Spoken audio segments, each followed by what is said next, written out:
always the radical leftist agenda, the radical right-wing agenda, and always radical abortion ban.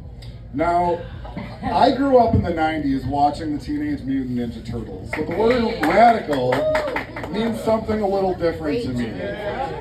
So when I picture a radical abortion ban, I'm picturing like Greg Abbott or Ron DeSantis on a skateboard, backwards hat, sunglasses on.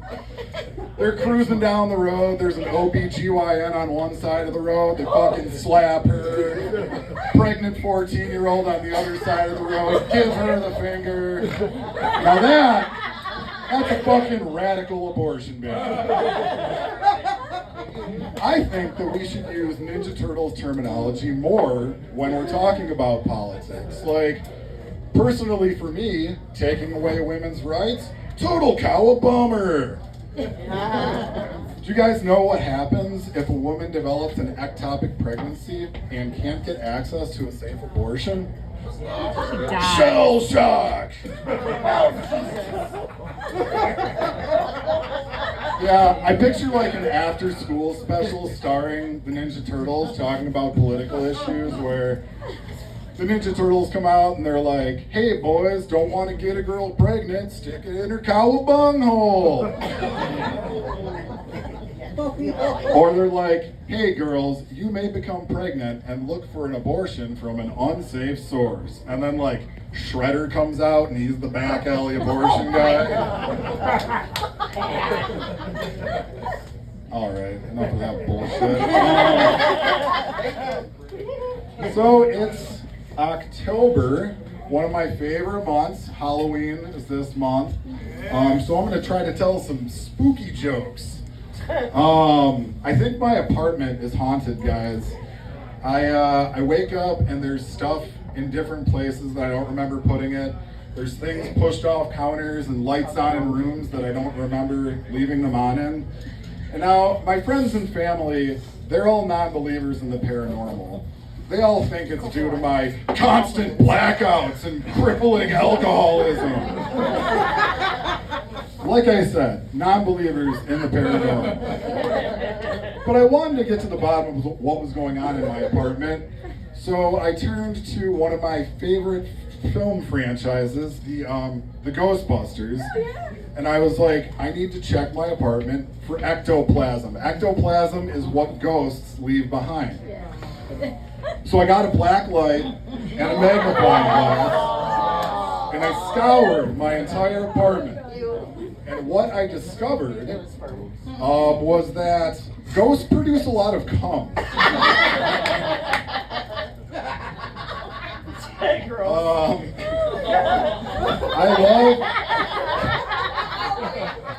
I love doing comedy. I love doing stand-up comedy in October because when any of my dog shit jokes get booed, I can just be like, oh, you guys are feeling the Halloween spirit. Boo to you too. Sounds like there's a lot of ghouls and goblins in the audience tonight. All right, I'll try another spooky joke. Is having sex with a zombie considered necrophilia? Because they were dead, but now they're not anymore. I don't know. It's questions like that that keep me awake at night. It's also questions like that that are the reason I'm not allowed at the morgue anymore. Yeah, you might be thinking, well, Nick, what were you doing at the morgue? Oh, I got an idea. Mind your own fucking business. Okay. I'm sorry. I'm sorry. I don't know if this is just because I'm a stand-up comedian, but there is a certain type of person that really fucking pisses me off, and it's the type of person that says that somebody's laugh is annoying. I'm like, oh really? The sound somebody makes when they're feeling joy and happiness, that sound annoys you? Yeah, you know, it's the exact same type of person that says some shit like, do or say something embarrassing in a group of people, and they're the same person that'll go, look, he's blushing. You know, You know, it's the exact same type of person. The exact same type of person that says some shit like, oh my god, Nick has a boner. And how did he get in the morgue again? Call security. Mike, time. 5:40. Okay. Anyone here have kids? Hey, It was like he's got 7 minutes left. Boo. right? I 7 before the bang. I'm counting. I fucking hate kids. That's just my personal preference. What? I said I hate kids. second that motion. Hey, she is a kid. Look, there's 3 clappers. I'm just not personally a fan of kids. I am so much not a fan of kids that I have been thinking about voluntarily adding myself to the National Sex Offender Registry just so people have to keep their kids away from me.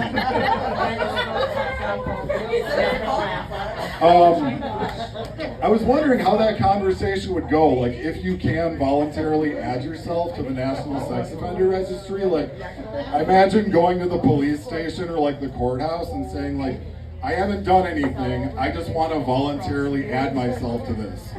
And then they're like, you can't just voluntarily add yourself, like you have to have done something. And then what am I supposed to say? Like, okay, be back in a minute.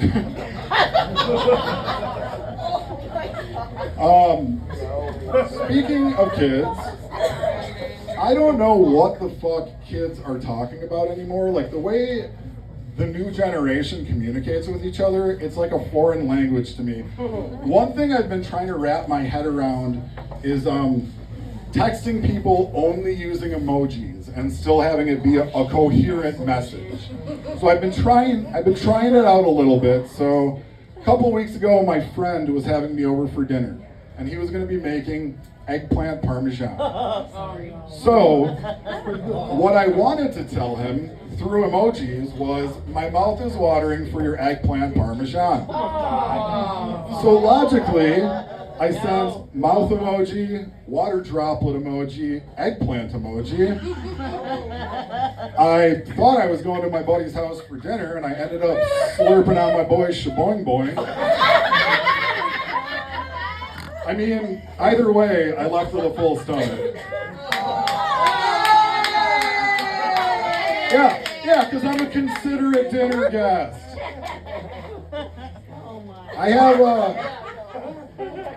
I have quite a few jokes about sucking dicks, and sometimes people question me on that, and I'm like, what do you think the DS on this hat stands for? Dick sucker. Yeah, I actually have a funny story about when I went to get this hat made. So I go to the mall, I go to the custom embroidered hat kiosk.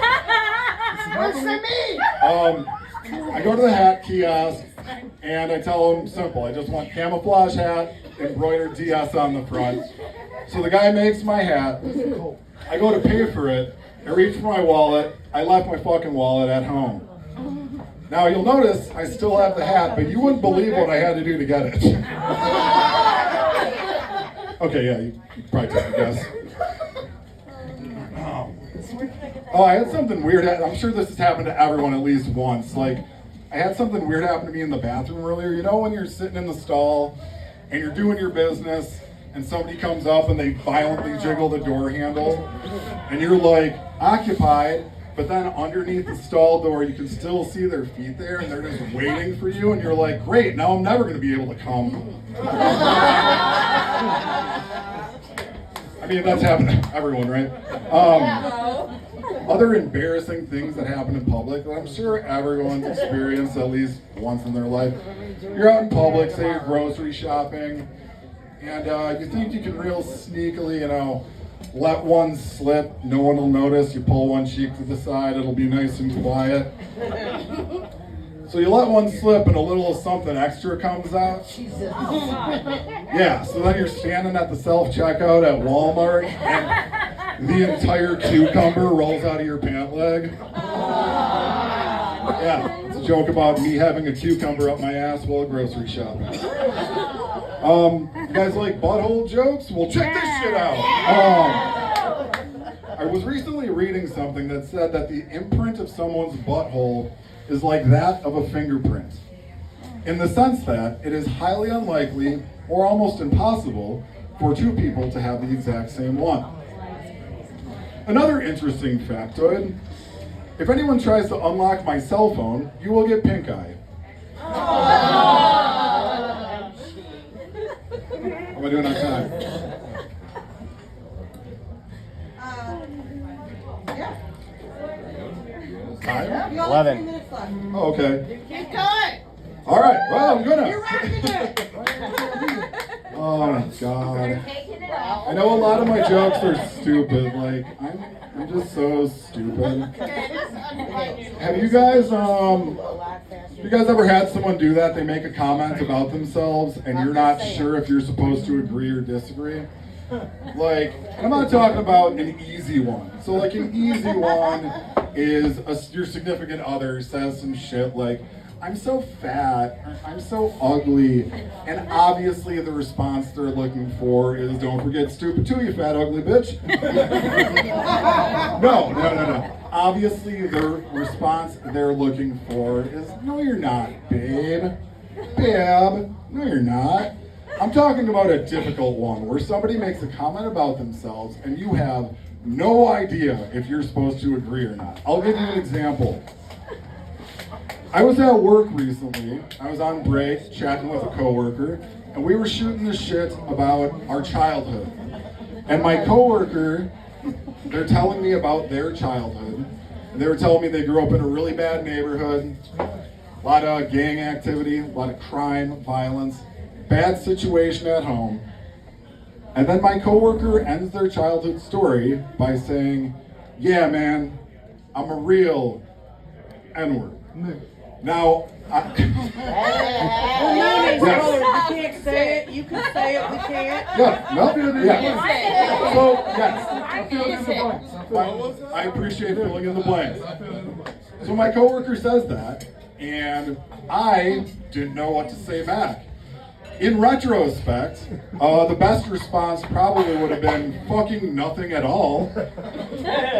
Unfortunately for me, I am very socially awkward, and also something that I like to call painfully Caucasian. So I started thinking about it, and I was like, all right, wait, Nick, I've heard people say that before. I'm pretty sure I know what they meant by it. They meant they went through some very difficult, trying times as a child, and as a result, they are now a tougher and stronger person because of that. So I was like, okay, it was a positive thing, so I should agree, right? No. So next, what I discovered was possibly the worst way for an awkward white dude to respond to that. So my coworker says, yeah man, I'm a real... And my stupid honky ass says, you sure are.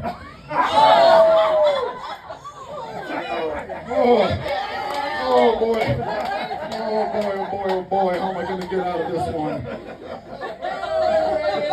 Now, the craziest part about this conversation up to this point is that my coworker is a 68-year-old Japanese woman.